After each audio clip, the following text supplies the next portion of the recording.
রূপা রুকনের সাথে কথা বলে না। লায়লা জানতে চেয়েছিল রূপার কাছে কি হয়েছে তার রুকনের সাথে।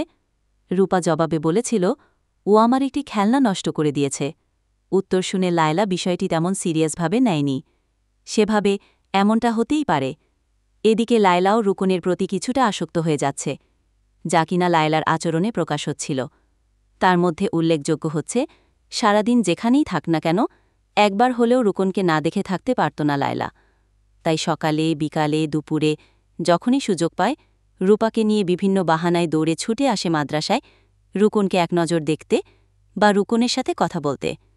এমনকি কখনো কখনো রাতেও চলে আসত। রূপা অবশ্য তা বুঝতে পারেনি, তবে খুশি হয় এই ভেবে লায়লার জন্য সে রুকনের পাশে যেতে পারছে। তবে সেই দিনের ঘটনার পর অনেকদিন রূপা রুকনের সাথে কথা বলেনি। তবুও লায়লার সাথে গিয়ে রুকনের পাশে দাঁড়িয়ে থাকত, রুকনকে উপলব্ধি করার চেষ্টা করছে। তবে কতদিন আর কথা না বলে থাকা যায়। ধীরে ধীরে সকল অভিমান দূরে ঠেলে দুজনেই একে অপরের সাথে কথা বলতে শুরু করে। এভাবেই কেটে যায় 2টি বছর। রুনা, লায়লা ও রুকনের আচরণে এখন অনেক পরিবর্তন এসেছে। ওরা আগের মতো ছোটাছুটি করে না, খেলাধুলাও ছেড়ে দিয়েছে। এখন শুধু সুযোগ পেলেই গল্প করে সময় কাটায়। যদিও শুরুতে ওদের গল্পের টপিক ছিল শিশুদের মতো, এখন সেগুলো বাদ দিয়ে নাটক, সিনেমা, উপন্যাসের মতো বিষয়গুলো ঢুকে পড়েছে। কোন নায়কের সাথে কোন নায়িকার প্রেম, কোন নাটকের নায়ক নায়িকার সাথে কিভাবে প্রেম করে, কোন সিনেমায় নায়িকার অন্য নায়কের সাথে বিয়ে হয়ে যায়, অতপর নায়ক বেচারা ছেঁকা খেয়ে বেকা হয়ে কী করে, ইত্যাদি বিষয়গুলো তাদের গল্পের মূল টপিক হয়ে গেছে।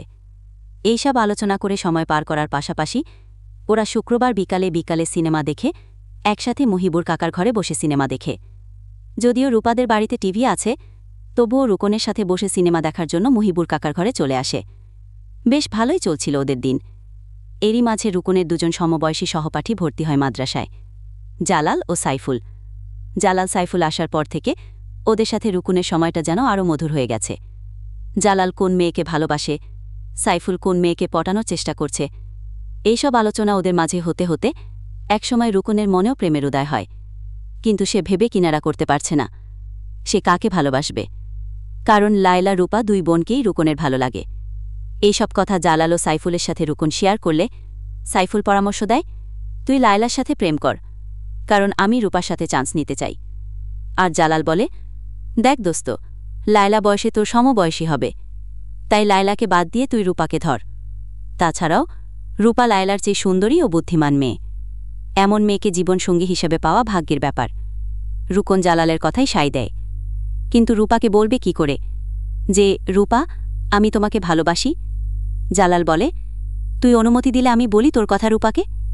রুকন বলে, না দোস্ত, রূপা যদি আমাকে রিজেক্ট করে তবে অপমানিত হব আমি, সেই সাথে তুইও।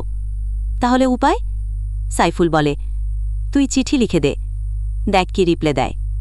রুকন তাতেও সম্মতি দেয় না, বলে, অন্য কোনো উপায় বল।